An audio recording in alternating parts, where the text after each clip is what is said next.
ও মা রে আমাদের এটা কেটে লাইছে। আরে কি কেটে ফেলেছে? কি আরে, হয়েছে তোমার? আমি একটা স্বপ্ন দেখছি যে তুমি আমার এটা কেটে দিছো। স্বপ্ন দেখছো আমি কেটে ফেলছি? হ্যাঁ, আমার এখন হাসি পাচ্ছে। আমি কেটে ফেলছি তাই না? হ্যাঁ, তা তো বলবাই। যার মনে যা ফল দিয়ে ওঠে তা। আর তোমার মনে তো সবসময় শয়তানি বুদ্ধি আর তোমার মনে খারাপ চিন্তা ভাবনা। এজন্যই তুমি আমাকে এই কথাটা বলতে পারছো। যাই হোক, তাও স্বপ্নে আমাকে দেখছো, তাহলে যদি মনে করো ভয় পাও না। এমনি তো আমাকে তুমি কোনো দামই দাও না। আজকের পর থেকে কথাটা মাথায় রাখো, স্বপ্ন কিন্তু বাস্তব নয়।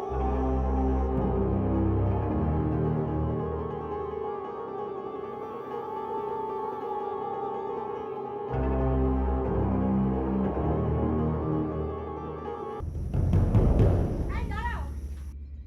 আরে তোমাকে আমি দাঁড়াইতে বলছি না? এই তোমাকে না বলছি তোমার শুটিং করে নিষেধ? তারপরেও তুমি ব্যাগ বুক নিয়ে কোথায় যাচ্ছ? শোনো রেখা, তুমি কিন্তু বেশি এক্সেস করতেছো। পার্টি যে মেয়েকে সিলেক্ট করবে আমাকে তাকে নিয়ে তো এখানে শুটিং করতে হবে, ঠিক না? ও শুটিং তো করবাই, ওইখানে তো অনেক সুন্দর সুন্দর মেয়ে আছে। এই জন্য তো তোমার শুটিং করার জন্য এখন কোথাও কোথাও করতেছো। আচ্ছা ঠিক আছে, সমস্যা নেই। এই লজ্জা নাই? কয়েকদিন আগে তোমাকে আমি জেল থেকে বের করে নিয়ে আসলাম কতগুলো টাকা দিয়ে। তারপরেও কি তোমার শরম লজ্জা হয় না? এই তুমি বলছি না যাইতে পারো না, ব্যাগ দাও। কত বড় সাহস আমার মুখের উপর দিয়ে চলে যেতেছে। তুমি কিন্তু এখন বেশি কিছু করতেছো। আমি বেশি কিছু করতেছি? এই ব্যাপার কি? হ্যাঁ, আমি সুন্দর না দেখে তার জন্য? ও যাইবেই তো, ওইখানে কত সুন্দর সুন্দর মেয়ে আছে। এই তোমার কি লজ্জা হয় না? কতবার বলবো? এই কয়দিন আগে তুমি লাল ধানের বাসায় আসলা, লাখ লাখ টাকা খরচ করে আমি তোমাকে বের করে আনছি।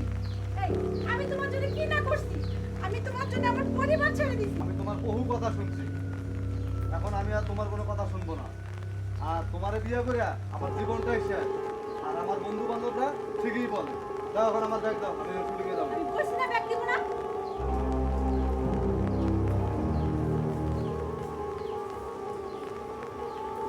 কি এত বড় কথা? আমার জন্য তোমার লাইফ শেষ হয়ে গেছে? তুমি তো আমার লাইফটা শেষ করছো। আরে বেঈমান, তোর জন্য আমি কি না করছি? তোর জন্য আমি লাখ লাখ টাকা খরচ করছি। তুই যখন যেটা চাইছিলি তখন তোকে সেটা আমি দিছি। তোকে বাইক কিনা দিছি, তোকে ফোন কিনা দিছি, যখন যেটা কইছিস তখন সেটা করছি। আমার তিনটা সন্তান আজকে আমার বুকে নাই। আমি তোর জন্য সব চাহিদা দিছি। আর আজকে নাকি বলস তোর জীবন নষ্ট হয়েছে? জীবন তো নষ্ট করছিস তুই আমারে। ঠিক আছে, সমস্যা নেই। আমার কথা অমান্য করে চলে গেছিস তো? বাসায় আসবি না আজকে। তোর যখন লাইফ নষ্ট করে ফেলছি, তোর আমি কিচ্ছুই রাখবো না। আয় আজকে বাসায়। না, জুনিয়র সাইকোপ্যাথ আর পারি না। পোলাটারে এই যে বলি যে তুমি একটু আগে আগে এসো, ওর মতো হিরো আর নাই। অ্যাভেলেবেল হিরো আছে কিন্তু ওরে নেই। যে ভাই বলে যে ভাই আমার কাজ দেন কাজ দেন।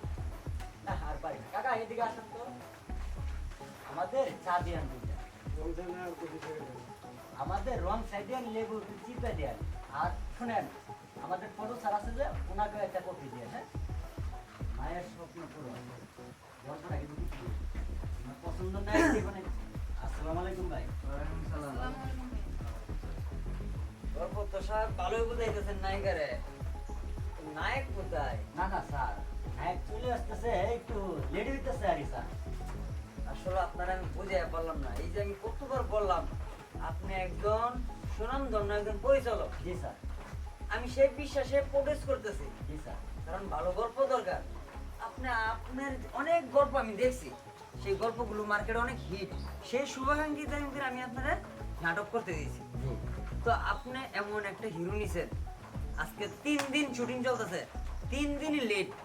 এখন বেলা বাজে 10:30। সে আসবে কখন, সে শুটিং করবে কখন? আমি যে ইনভেস্ট করতেছি, আমার বাপের সম্পত্তি বিক্রি করে কেউ অন্য ইনভেস্ট করবো? না না না স্যার, আপনি কেন বাপের সম্পত্তি বিক্রি করবেন? স্যার, ছেলেটা একটু আইসে আইসে গেছে গেছে ছেলেটা একটু ঝামেলায় আছে তো স্যার, আইসে গেছে, আপনি একটু টেনশন করেন না। আর মনে করেন যে স্যার আপনি কোটি কোটিতে ইনভেস্ট করতেছেন, আমি পুলা যেহেতু আছি স্যার, আপনি লস হবো না। আপনি ভাবতেন যে লেট করে আইতেছে গিয়ে লস হইতেছে, আমি থাকলে আপনি স্যার লস হবো না স্যার, আপনি টেনশন নেন না। আপনি রুমে যান, আপনি ওই আরে বলে দিছি প্রোডাকশনটা। শুনেন, প্রোডাকশন আমার নিয়মিত প্রতিদিন আছে, জি স্যার। এতে আমার কোনো আপত্তি নাই। আপত্তি রয়েছে কোন জায়গায়? নায়িকারে বুঝ দিতেছেন যেমনে, নায়কও তো এমনি বুঝ দিয়ে দেবো। দুইজন এক লোকে বসায় যখন একটা বুঝ দিবেন, তখন মাথায় ক্যাচ করবো, তখন অভিনয়টা সুন্দর হবে। তখন আপনার নায়িকারে বুঝাইবেন, পরে আবার নায়ক আইব, তখন আবার নায়করে বুঝাইবেন। তো তখন বুঝাইতে বুঝাইতে আমার দিন শেষ। স্যার আপনি কিন্তু টেনশন করেন না স্যার, আপনি ঠান্ডা মাথায় যান। নায়ক আইলে পরে আমি বোঝায় সরে করে ওই দেখেন আপনার হিরো আসতেছে, রৌদ্র লাগায় তাতে রৌদ্র লাগায় আসতেছে, বুঝছেন? আপনার কাজ না আমার। স্যার আপনি কিন্তু টেনশন করেন না, রুমে যান স্যার, আমি দ্রুত কাজে কাজ ঠিক আছে, ওই যে এই দুপুরে খাসির মাংস দিয়েন, গরুর মাংস দিয়েন না, ওকে ওকে স্যার, ওকে কারণ অ্যালার্জি। ওকে স্যার, ঠিক আছে, কাজ করেন। ঠিক আছে। আসসালামু আলাইকুম। ওয়ালাইকুম সালাম। না শাকিব, ভালো মন্দ গোষ্ঠী মানব, তোমার দিয়ে ভাই আর আমি আর পারতাছি না, বুঝছো?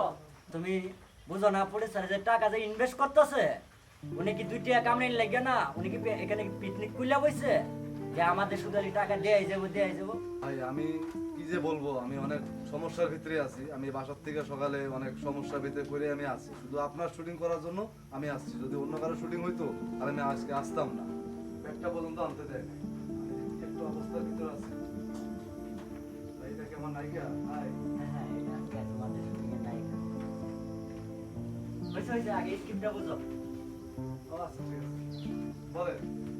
তো আজকে গল্পের নাম কি জানো? জি বলেন। মায়ের স্বপ্ন পূরণ।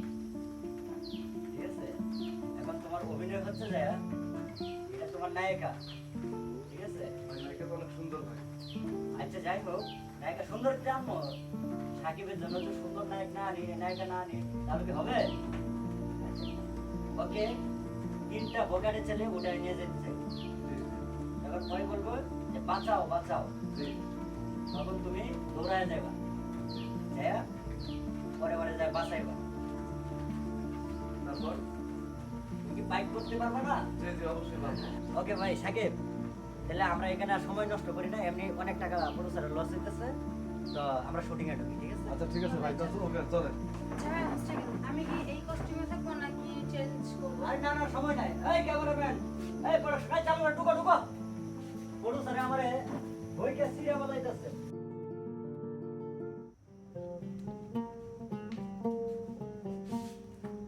এই এই ওষুধটা খায় নাও। আমি আর কোনো ওষুধ খাবো না। ওষুধ খাবে না মানে? তুমি বাইরে কত কিছু খাইছো, তোমার সমস্যা হবে না? হ্যাঁ করো। ঠিক আছে দাও।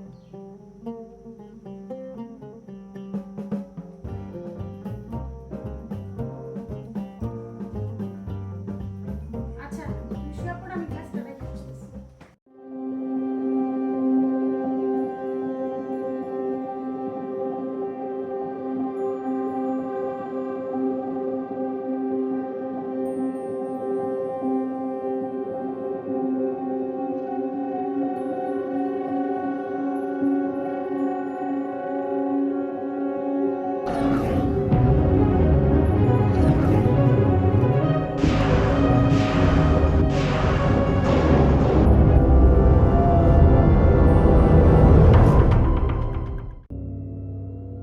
ও মা রে, আমাদের এটা কাটিয়ে লাইছে।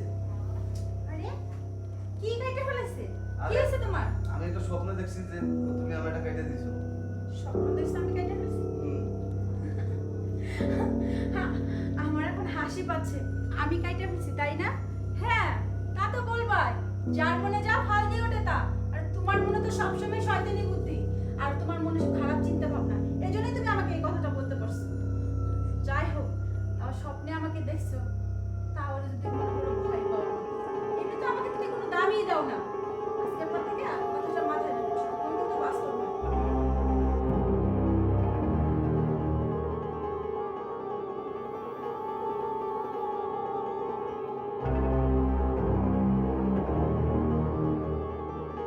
আমাকে জড়াই ধরে ঘুমাতে হবে না, অন্য মেয়েদের সাথে জড়াই ধরে ঘুমাইও। না। কোনোদিন তো জড়াই ধরে ঘুমাইলে না, আজকে তো নষ্ট।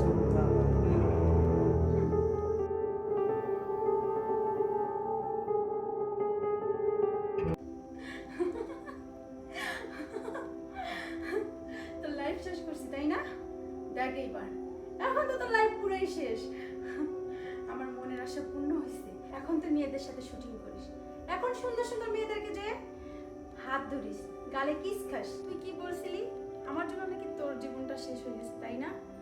আরে বেঈমান, তুই তো আমার জীবনটা শেষ করে দিছিস। তোর জন্য আমি আমার সংসার, স্বামী, সন্তান সব ছেড়ে দিছি। তোর জন্য আমি কি না করছি, তুই যখন যেটা চাইছিস তখনই সেটা দিছি। আর আমার উদ্দেশ্যে একটা কথা বলার আছে বোনেরা, মেয়েদের জীবনে সব থেকে সম্পদ বড় হচ্ছে তার স্বামী। এই স্বামী সংসার ছেড়ে পরকীয়ায় কেউ লিপ্ত হবে না। দেখছেন আজকে এই বেঈমানটার জন্য আমি কি না করছি, তারপরে বলতেছে আমার জন্য নাকি তার জীবনটা নষ্ট হয়ে গেছে। হ্যাঁ, জীবন তো নষ্ট হয়েছে, এই জন্য জীবনটা আমি পুরোপুরি নষ্ট করে দিলাম। আর আমার দুঃখ নেই, এখন যদি আমার ফাঁসিও হয়, জেলও হয়, তাও আমার আফসোস নেই। আমার মনের বাসনা আমি পূর্ণ করে দিচ্ছি। আসলে আপনাদের উদ্দেশ্যে আরেকটা কথা বলার আছে, আমার মতো ভুল আপনারা করবেন না। হ্যাঁ, আমি এই কাজটা করছি, হয়তো আমার ঠিক হয় নাই, কিন্তু আমার কাছে মনে হয়েছে ঠিক। কারণ এদের মতো কিছু পুরুষ আমাদের জীবনটা একদম নরক বানিয়ে দেয়। আর আমার জীবন তো এমনিই নরক হয়ে গেছে, আমি আর কি করব? আমার তো বেঁচে থেকেও আমি মরা। এই জন্য এই বেঈমানটারে আমি এই শাস্তি দিলাম। কিন্তু আমার মতো ভুল আবার আপনারা করবেন না। হ্যাঁ, যদি ভালো না লাগে তাহলে তার জীবন থেকে চলে যাবেন, কিন্তু আমার মতো ভুল করবেন না। আমার জীবনটা নষ্ট হয়ে গেছে, তো আমার কোনো জায়গায় যাওয়ার জায়গা নেই। এই জন্যই আমি ওর এই কাজ করছি। যার জন্য আমার এত কিছু, তারে আমি পৃথিবীতে রাখবো না। আর আমি তো শেষই হয়ে গেছি।